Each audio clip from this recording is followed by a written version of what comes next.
Wanita ini meminta izin sholat sebelum diperkosa. Allah turunkan keajaiban tak terduga. Begini ceritanya. Aku adalah seorang wanita nakal yang tak sedikit pun memiliki rasa taat kepada Allah. Aku selalu berhias, memperindah tubuhku demi menarik perhatian para lelaki. Aku tak pernah sama sekali menempelkan keningku di atas sajadah. Bahkan aku benar-benar melupakan bagaimana sholat yang baik dan benar. Meski begitu, aku adalah seorang pengajar.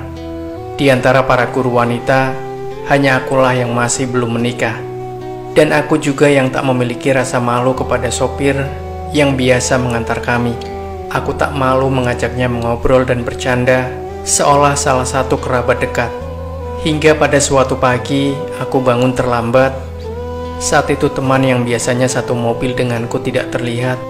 Saat kutanyakan pada sopir, di mana teman-temanku, dia katakan bahwa temanku itu sedang sakit. Ada juga yang tengah melahirkan. Baiklah, karena perjalanannya cukup jauh, aku akan tidur, gumamku dalam hati. Selang beberapa lama aku terbangun dari tidurku. Saat itu aku benar-benar kaget, lantaran berada di tempat asing setelah membuka kaca jendela. Di mana ini?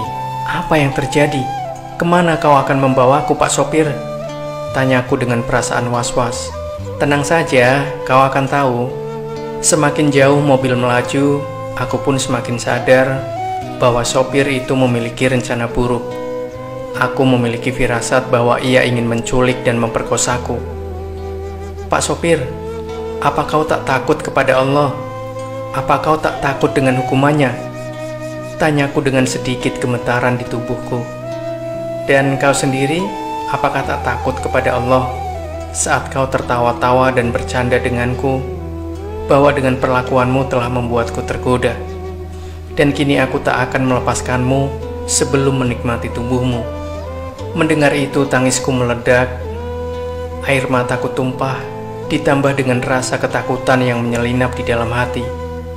Aku berusaha berteriak meminta pertolongan hingga suara serak dan hampir habis, namun berakhir sia-sia. Siapa pula yang bisa mendengar di gurun pasir tanpa penghuni ini? Baiklah, biarkan aku mengerjakan sholat 2 rakaat. Mungkin saja Allah mau mengasihani dan memberi pertolongan, kataku pada sopir jahat itu. Ia pun mengizinkanku.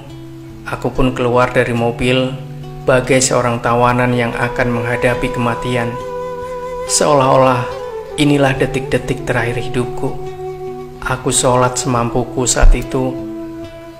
Dan perlu Anda ketahui bahwa inilah sholat pertamaku. Pertama kalinya aku menghadap dan bersujud pada Sang Pencipta. Pertama kali pula tangan ini menadah ke langit dengan terisak-isak memohon pertolongannya.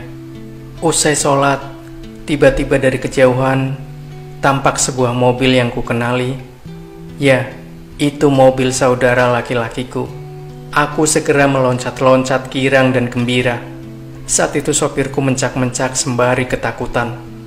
Saudaraku itu segera datang dan memukul sopir itu dengan kayu keras, kemudian menyuruhku untuk masuk ke mobil. Bagaimana kalian bisa sampai di sini? Tanyaku. Perasaanku saat itu benar-benar tenang. Tunggulah sampai rumah, kau akan mengetahuinya, jawab saudaraku yang satunya lagi. Aku masih terheran-heran dan tak percaya dengan kejadian ini. Temuilah ibu, maka engkau akan tahu semuanya, perintah kedua saudaraku itu. Aku segera menemui ibu di dapur, kemudian menceritakan semua kejadian yang menimpaku, hingga membuatku menangis haru. Ibuku yang mendengar ceritaku itu sangat terkejut.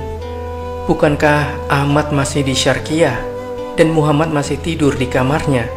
Aku kaget bukan kepalang saat melihat saudaraku Muhammad tergeletak di atas tempat tidurnya.